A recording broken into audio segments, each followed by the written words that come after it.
I'm going to share a story with you that completely turned my life upside down in a good way.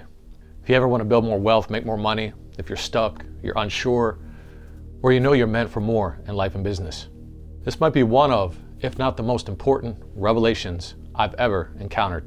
So let's get into it.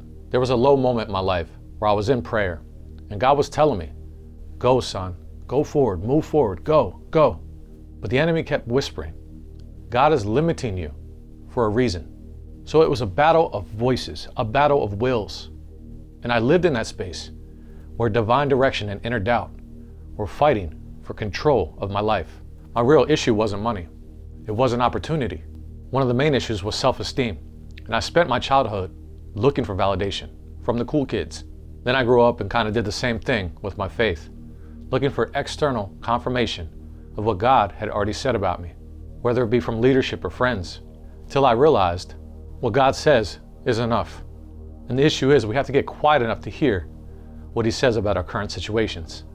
And the moment that I believed that what God says was enough, everything about my confidence, direction, and output began to change. Most of us have read the story about Samson and Delilah, but very few understand what actually happened in the text. Samson was lulled to sleep by Delilah. And without us even realizing it, many of us are being lulled to sleep by the things in our lives. Samson was not just strong, he was chosen. He was set apart from birth, marked by God for a purpose. And this is one of my favorite stories in the whole entire Bible. And as long as Samson walked in alignment, nothing could stop him. And in Judges 15, the Spirit of the Lord comes upon him. He picks up a fresh jawbone of a donkey, and he declares, with the jawbone of a donkey, I have slain 1,000 men. That's incredible. One man slain 1,000 men. And that's not normal ability. That's divine power resting on a human life. And I want to get into this divine power later on. But Samson had clarity. He had courage, momentum. You see, Samson had an edge in life. And people wonder where he got it. But the enemy wanted to take his power. But the enemy never attacks power directly. He attacks access. He's subtle, slick. So in Judges 16, the enemy didn't send soldiers. He sent someone close by, somebody intimate, a woman named Delilah. And in Judges 16:4, it says that Samson loved Delilah. And the Philistine rulers go to Delilah and say, find out the secret of his strength, and we will pay you. So Delilah doesn't fight Samson. She studies him. She builds that emotional closeness, the intimacy. She gains trust. She keeps popping up in his life. And she keeps asking one question. Tell me where your great strength lies. And at first, Samson plays with the moment. He jokes about it. He gives false answers. But Delilah is persistent. She doesn't stop. She doesn't give up. And so is the enemy. So day after day, night after night, pressure begins to wear on Samson. Comfort begins to take over. And desire gives birth. And in Judges 16:16 says, she pressed him daily until his soul was worn down. And finally, Samson breaks. He says, no razor has ever touched my head. I have been consecrated to God from birth. If my hair is cut, my strength will leave me. So Samson is so worn down. He gives the secret to Delilah. And this is the real turning point. And it wasn't just a haircut. It was the decision to give away what was meant to stay consecrated. And that night, Delilah lets him fall asleep on her lap. She calls a man. His hair is cut. And in Judges 16:19 it says, his strength left him. Then Delilah says, the Philistines are upon you. She sets him up and Samson awakes and says, I will go out as before. But Judges 16:20 says, he did not know that the Lord had departed from him because he broke covenant. And many of us don't realize that our strength has departed from us because we have broken covenant. He thought he still had power. He thought he still had the edge. He thought he could move like before. But the connection to the source was gone. And the covenant, again, was broken. The power stopped flowing. And then the story goes on and he is captured. He's blinded. He's bound. And now he's in a prison. Not because God left suddenly, but because compromise slowly disconnected him from covenant. And in this story, God has shown me this is exactly what had been happening in my life. Delilah had been whispering to me, while God was telling me who I was in him. And then I realized this was a pattern. Delilah is not just a woman in an old story in the scriptures. Delilah is anything the enemy uses to quietly drain your God-given strength. Distraction, validation seeking, comfort, overthinking, fear, low self-esteem, delayed obedience, addictions, lust. So you see, not all attacks from the enemy are violent. Most are very subtle, slow and calculated, intimate in proximity, pleasant, comfortable, until one day you break. You wake up and realize the power isn't flowing like it used to. So lust was the doorway in Samson's story. Sexual temptation was the hook. Because lust doesn't just steal purity, it steals energy, focus, drive, clarity, momentum.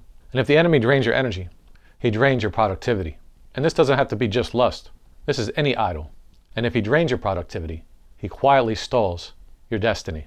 Samson didn't just fall in one moment. He leaked power through continual compromise, through desire, and he didn't repent, through emotional attachment, through choosing comfort over covenant. And that is exactly how it happens today. Samson didn't just lose strength, he lost his edge. And the power of God is what gives you your edge in focus, edge in discipline, edge in courage, your edge in execution, your edge in direction. Everything you put your hands to prospers when the power of God is flowing through you. And let us refuse to lose the edge. God once spoke to me and said, when I am your everything, your spiritual security can never be taken away. That means I want to be filled, consumed, and saturated with God alone by spending time with him, loving him more than food, more than comfort, more than validation, more than desire for other things. Because the moment anything else becomes your source, Delilah gets access. Samson made God his covenant. Delilah came to dethrone that covenant. And when she succeeded, he lost his edge. And there's another part of this covenant that most people skip. Fasting is a part of covenant. Jesus said, when you fast, not if you fast. Not if, when.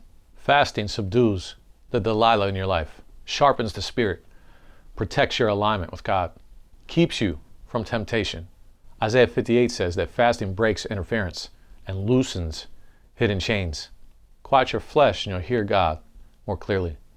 And when your appetite is disciplined, your direction becomes clear. And when God is your greatest desire, Delilah has nothing to work with. Now here's where I connect everything. Deuteronomy 8:18 says, remember the Lord your God, for it is he who gives you the power to get wealth. Samson had power to do the impossible, and God is still releasing that power today. That power is divine empowerment. For Samson, it was physical strength. And I do believe that that power does release forms of physical strength today. And even more than that, for us today, it looks like vision, ideas, wisdom, discipline, consistency, courage, boldness, execution, and sensitivity to the Holy Spirit and God's direction. And if the enemy quietly drains that power, your vision blurs, confusion sets in, your momentum slows down, and destiny stalls. Now, I do believe God can make up what the enemy stole, but we have to get back in alignment. So get back in alignment, and I believe God will accelerate the time that you've lost. And a lot of times, God is not withholding blessing, but because covenant was compromised, we lost momentum, and we miss out on opportunities that could have happened in that timeline. Now, this is where it becomes practical. So, the power to get wealth expresses itself through skill, through learning, through reading, studying, sharpening your gifts, practicing those gifts daily, building capacity. So God releases the power so you can fulfill your assignment. And the assignment requires ability, sacrifice. And when the power of God is flowing through you, you don't waste your time. You use it. You use it wisely. You don't scroll. Instead of scrolling, you read, you learn, you study, get better, you build, you work towards your calling, you sharpen your edge. Proverbs says, a man's gift makes room for him and brings him before great men. Your gift is the vehicle. God's power fuels it. Discipline sharpens it. Obedience positions it. And Deuteronomy says, you shall be the head and not the tail. And a lot of us are the tail still in our lives because we have lost momentum. And that's not just a promise. That's identity. So the whole time God was trying to tell me to go, go, go. And the enemy was trying to steal my identity. God had already given me identity, and the enemy wanted to take it away at every chance he got, just like Delilah. So guard the covenant, protect your alignment, and sharpen your gift, and rise into the position God has called you. God already declared a lot of things probably over your lives, and Samson lost his edge through compromise. Delilah wants to attack your focus, but when you protect the power of God in your life, clarity returns, understanding returns, confusion leaves, momentum returns, confidence returns, and opportunities open. And provision often follows obedience. And when God showed me this, I started to make more money than I ever did in my life prior. Because I realized the battle was never money. The battle was protecting the power that God had already placed inside me. Because when God is your everything, nothing can take your edge away. So I'll leave you with this. What is your Delilah today? And what are you willing to cut off to protect your covenant, to protect your power? And that's it for this video. If this video has somehow changed your life, don't forget to like, comment, and subscribe, and share it with somebody who might need it. Now, if you want to sharpen your focus for more wealth, I invite you to check out my accelerated mindset training. This is the exact mindset system that changed my life forever, helped me to get more done, stay hyper-focused, and to start crushing my goals like clockwork. And I also launched the Digital Empire Blueprint, where I show you how I built a whole salary online with the principles and the training. Links down below. Build your empire. And if you have any questions, feel free to reach out. And I did go ahead and add the Accelerated Mind training to the Digital Empire Blueprint. So right now you get the 2 for 1. Price may go up soon. And I did this because the foundation for the Accelerated Mind changed my whole life. So it's the foundation of this whole channel. And I just launched the book, Power to Get Wealth Book 1.0. It's now finished. You guys asked, I delivered. The link is in the description at powertogetwealthbook.com. It's 138 pages of revelation God gave me at my lowest point, showing how to build wealth with him, how to activate the power to get wealth. And I truly believe it will change your life because it already changed mine completely. And these are the 2 foundations I pretty much built this whole channel around. So if you feel that hunger to change, get the Power to Get Wealth book. It's got the Accelerated Mind in it as well. And lastly, I do have a few spots open for the Digital Empire Accelerator. This is where we go hands-on, one-on-one, me and you, where we build your empire in 30 days. Links down below. And again, that's it for this video. Thanks for watching, and I'll see you on the next one. See you soon.